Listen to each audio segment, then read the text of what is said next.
Welcome into Easy Rightsizing on KFOR FM 103.3, 1240 AM, and making us a part of your Sunday. My name is Dale Johnson. I'm joined by Janine Bryant of Changing Spaces SRS. Every Sunday, we're here to talk about your stuff. Morning, Janine. Good morning, Dale. Hi. Creativity is the subject today. Yeah. We're living in a time where this little nasty virus can sometimes squash our creativity. Yes. But there are ways that we can exercise it. Absolutely. In our daily lives. Generally, we talk about getting rid of stuff. People have too much stuff, don't know what to do with their stuff. Today, a little bit of a twist, creatively displaying the stuff that you have chosen to keep. Absolutely, yes. So today we're not talking about getting rid of your stuff. Today we're talking about how to keep your stuff well. You know, I always talk about when we have...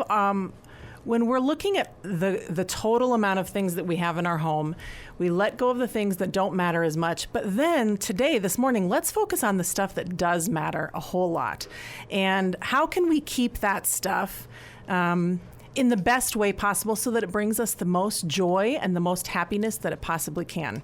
And this topic was inspired by a client that I visited recently. I walked into their front door and into their dining room area, and they had a fairly traditional hutch with glass doors. It was kind of a mid-century style. But that's where the normalcy stopped. So it wasn't your typical hutch. Most people have hutches in their dining room, and what's inside a typical hutch? Usually china. Yeah, china, glassware, some crystal, that kind of stuff. I see that every day in my business.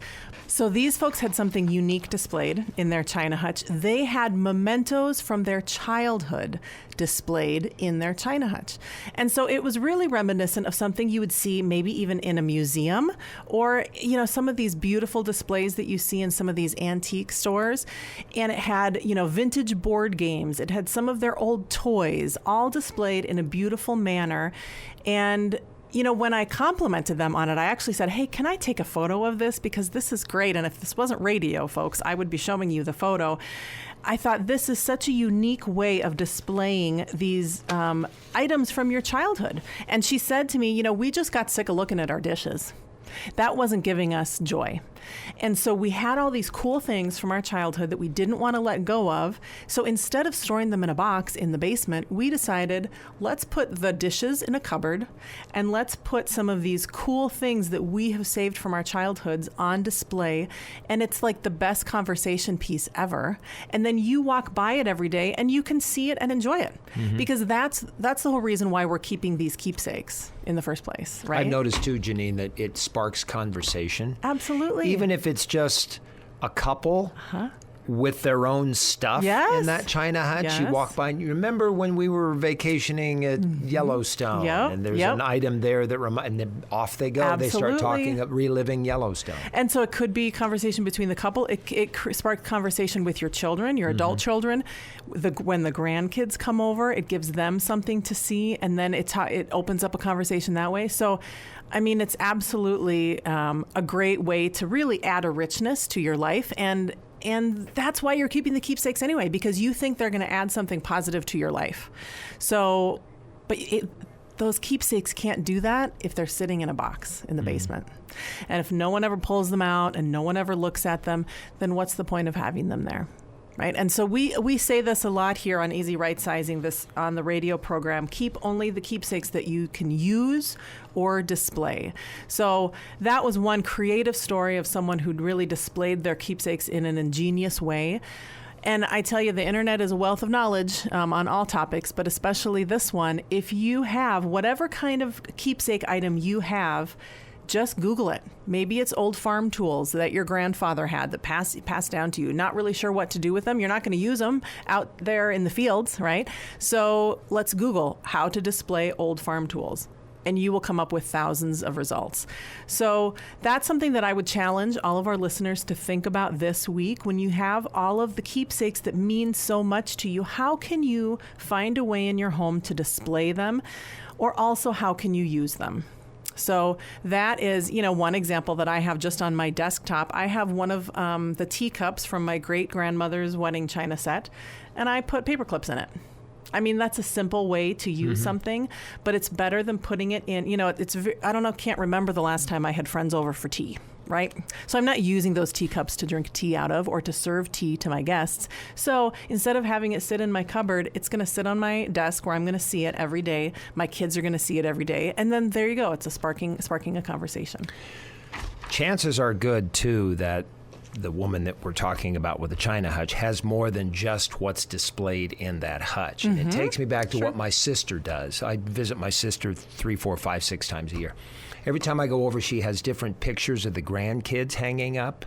So many pictures of the grandkids rather than just put up a dozen. And every time we always see that same dozen pictures, she swaps them out. Nice. And when I had a baseball collection, or baseball card collection, I would swap out different cards because I got tired of looking at the same cards and talking about the same memories from those cards. That's you swap them out. Now you have new subject matter. You get new visuals. You get re-excited about what's in the display case. That's right. Yep. And we do that in our own homes with holiday decorations and whatever. And so that's a great idea. You don't have to have all of your things on display at once. You can certainly rotate them out, and then that does spark new conversations and create new connections and new memories with your current family members, and it's kind of a tie to the past, right? And it's a way that you can become that link.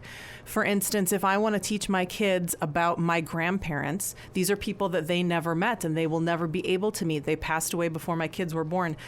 If I want to be that bridge, that's a perfect example of how I can do that by keeping these things out, sparking memories, and telling stories about them.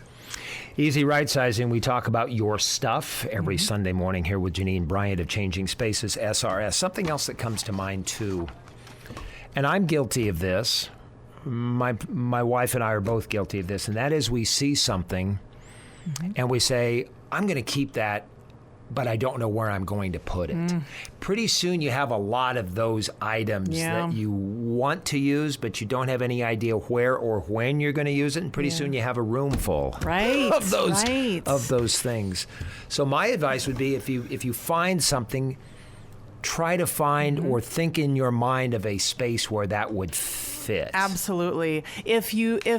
If an item doesn't have a place in your home, then it's hard to put it away, right? Because it doesn't have a spot where it lives. And so that is true of any kind of a new object, even if it's a cool, maybe it's a cool thing you found at a Changing Spaces estate sale or in an antique store. And maybe it is kind of like sparking a memory for you. We have lots of times where we sell vintage things and our customers say, oh, I used to have that when I was a kid. And so then they want to buy it.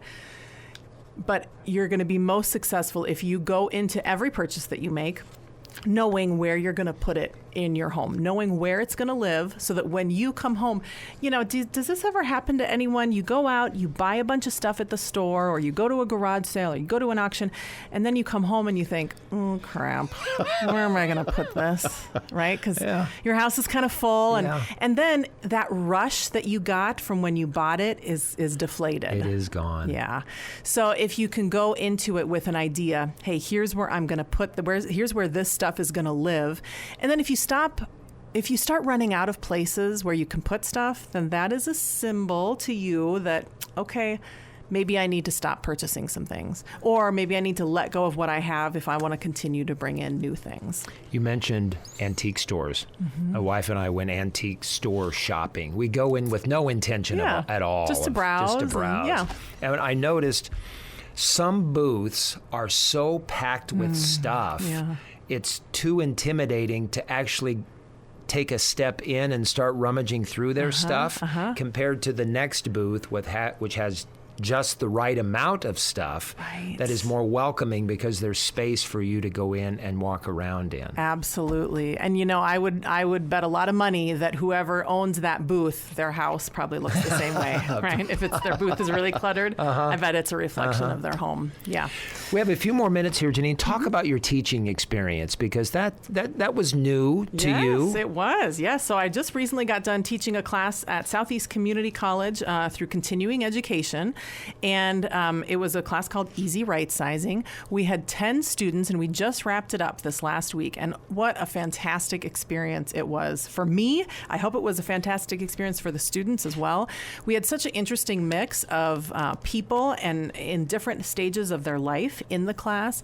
There were about half of the people who were dealing with their own clutter and stuff, and about half of the people were dealing with their parent stuff or anticipating dealing with their parent stuff. So it was a great mix because I think everyone really learned from one another. We had some people who were naturally tidy sort of people and naturally kind of minimalistic, and then other people who really struggled with letting go of all kinds of things. You know, one of our students talked about she was really making progress going through boxes in her garage, and she came across a box of her mother's things, and her mother is still living. She lives here in town. She didn't realize she had these things, and they were, one of the things in the boxes was committee meeting minutes from a committee her mother was on in the 70s. And I said, okay, so what did you do with it? She said, well, I brought it over to my mom's house. Okay, well, so that she can go through it, you know, a little bit later. But there were people on all kinds of areas of the spectrum with all kinds of different stuff. And it was really such a wonderful experience. I think we all learned from each other, and I was really inspired by all of the stories that I heard from the students. Yeah. If you missed the class, you can always get the book, Ready to Right Size, a step-by-step guide to your right-sizing journey. And how can people pick that up? They can get it right on Amazon. If you search Ready to Right Size, it's available there, and it can be delivered right to your front door. There are new online auctions. That's www.changingspacessrs.com. In-person estate sales. You're back to doing those? We are, yes. Put on a mask and come shop with us every Friday and Saturday. We run an in-person estate sale, a tag sale.